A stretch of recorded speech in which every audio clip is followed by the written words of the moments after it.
जशपुर की इस खबर से पहले त्योहार के दिन एक और दिल दहला देने वाली खबर भी आई थी, और यह खबर जैसा कि मैंने आपको शुरू में बताया था, दिल्ली के बॉर्डर सिंगू बॉर्डर से आई, जहां किसान पिछले 11 महीने से धरना देकर बैठे हैं। सिंगू बॉर्डर पर बेअदबी का आरोप लगाकर एक अनुसूचित जाति के युवक का पहले एक हाथ काटा गया, फिर एक पैर काटा गया और उसके बाद बेरहमी से हत्या कर दी गई। घटना किसानों के मंच के बिल्कुल पास हुई थी, लेकिन किसान नेताओं ने इस मामले से अपना पल्ला झाड़ लिया है।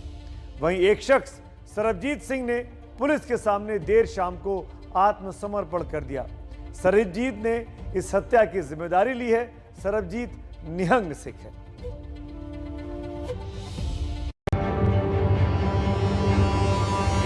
तस्वीरें ऐसी कि हम दिखा भी नहीं सकते। ऐसी तालिबानी सजा कि सुनकर कलेजा कांप जाए। हाथ पैर काटकर धरना स्थल के बाहर टांग दिया गया। मामला बढ़ने पर निहंग सरबजीत सिंह नाम के शख्स ने पुलिस के सामने आत्मसमर्पण कर दिया और लखबीर की हत्या की जिम्मेदारी ली। पुलिस ने सरबजीत को गिरफ्तार कर लिया है। 35 साल का लखबीर पंजाब के तरन तारण जिले के चीमाफुर्द गांव का रहने वाला था। लखबीर अनुसूचित जाति का युवक था, मजदूरी करता था। कि एक व्यक्ति के साथ यहाँ पे जिसका हाथ काटा गया है, जिसको फिजिकली असॉल्ट किया गया है, कि जब तक पुलिस मौके पे पहुंची पता लगा उसकी डेथ हो चुकी है। तो इस व्यक्ति का नाम पता लगा है लखबीर सिंह, जो कि जिला तरन तारण का रहने वाला है। लगभग 35 की उम्र है और हमने इसके संबंध में एक मुकदमा दर्ज कर लिया है 302/34 IPC में। जो डिसीज्ड है उसके डेड बॉडी का बोर्ड द्वारा हम पोस्टमार्टम करवा रहे हैं। पुलिस के मुताबिक सुबह 3:30 बजे हत्या हुई और उसे 5 बजे सूचना दी गई। मौके पर पहुंचने पर उन्हें बैरिकेड से लटका शव मिला। युवक की हत्या के बाद बीजेपी ने किसान आंदोलन पर निशाना साधा है। बीजेपी नेता अमित मालवीय ने ट्वीट करके कहा, बलात्कार, हत्या, वैश्यवृत्ति, हिंसा और अराजकता, किसान आंदोलन के नाम पर यह सब हुआ है। अब हरियाणा के कुंडली बॉर्डर पर युवक की बर्बर हत्या। आखिर हो क्या रहा है? किसान आंदोलन के नाम पर ये अराजकता करने वाले लोग कौन हैं, जो किसानों को बदनाम कर रहे हैं? मामला उछलने के बाद प्रदर्शनकारी किसानों ने मामले से पल्ला झाड़ने की कोशिश की है। वहीं सवाल तो प्रदर्शन के आयोजकों पर उठ ही रहे हैं। सच बात तो ये है कि पिछले इतने महीनों में हमारे तमाम नेता उनको जाके कह चुके हैं कि भाई ये किसानों का आंदोलन है, कोई धार्मिक आंदोलन नहीं है, आपके लिए कोई जगह नहीं है इसके अंदर। लेकिन वहां पे डटे हुए हैं वो लोग।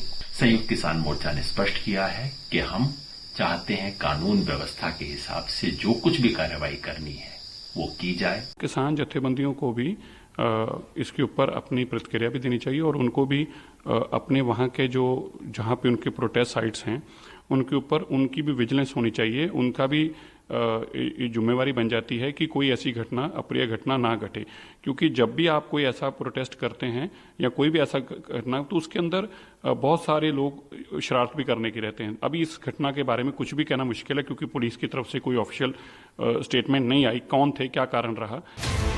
युवक पर गुरु ग्रंथ साहिब की बेअदबी का आरोप लगाया गया। मामले पर राजनीति तेज हो गई है। इस पूरे मामले की गंभीर, तुरंत, समयबद्ध जांच होनी चाहिए। हिंसा का स्थान कहीं भी इस देश में, संविधान पे चलता है यह देश, नियम कानूनों पर चलता है यह देश, हिंसा का स्थान नहीं है। जिस प्रकार के लोग वहाँ हैं उनको समाज के सामने आकर यह बात बताना पड़ेगा कि वो किसकी लाश है, कैसे लाश वहाँ आई, किसकी हत्या की गई।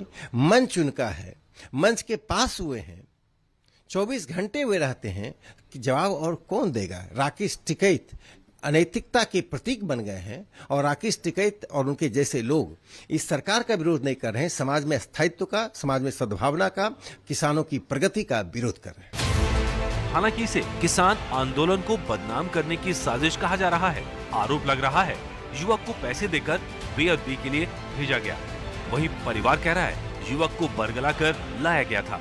ये मेरा हुई अभी ये शायद सी वो जितने शायद दी है ਉਹਨੂੰ ਪਕੜਿਆ ਜਾਵੇ, ਉਹਨੂੰ ਪਿੱਛੋਂ ਤੇ ਫੇਰ ਗੱਲ ਬਣਦੀ ਆ, ਕਿਉਂਕਿ ਇਨਸਾਫ ਤਾਂ ਹੀ ਹੁੰਦਾ ਕਿ ਜਿਹਨੇ ਇਹ ਕੰਮ ਕਰਾਇਆ ਉਹਨੂੰ ਇਹ ਨਹੀਂ ਪਤਾ ਵੀ ਉਹਦੀਆਂ 3 ਬੇਟੀਆਂ ਨੇ। सवाल यही है कि कानून को हाथ में लेने की इजाजत देश में आखिर किसे है? उस पर भी ऐसी तालिबानी हरकत जिसे देखकर सवाल उठता है, क्या यहाँ जंगल राज चल रहा है? किसानों के धरने की जगह पर एक युवक की बेरहमी से सरेआम हत्या हो जाती है। वो जगह जहां सैकड़ों किसान मौजूद हैं, लेकिन पीड़ित की चीखें किसी को सुनाई नहीं दी। ये बात हैरान करने वाली है। किसान आंदोलन पर आरोप अब लग रहे हैं तो किसान इसे अपने खिलाफ साजिश करार दे रहे हैं। 11 महीने से ज्यादा हो गए इस आंदोलन को चलते हुए, लेकिन ये पहला विवाद नहीं है जो इस आंदोलन के साथ आकर चिपका है। आपको कुछ विवाद याद दिला दें। 26 जनवरी की घटना तो किसी को भूली नहीं होगी, जब किसानों के ट्रैक्टर मार्च के दौरान दिल्ली की सड़कों पर जमकर हिंसा का तांडव हुआ था। इसी दिन किसान लाल किले पर पहुंच गए थे और उन्होंने लाल किले पर धार्मिक झंडा फहरा दिया था। अप्रैल में पश्चिम बंगाल से आई महिला से रेप के आरोप लगे थे। ये घटना टीकरी बॉर्डर पर हुई थी। ये महिला इस आंदोलन में हिस्सा लेने आई थी और बाद में इसकी मौत कोरोना की वजह से हो गई थी। जून में ही टीकरी बॉर्डर पर एक शख्स का जला हुआ शव मिला था। इसके परिवार वालों ने भी किसानों पर जला देने का आरोप लगाया था।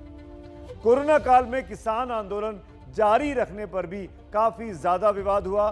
किसान अड़े हुए थे कि हम कोरोना के खौफ से नहीं पीछे हटने वाले हैं।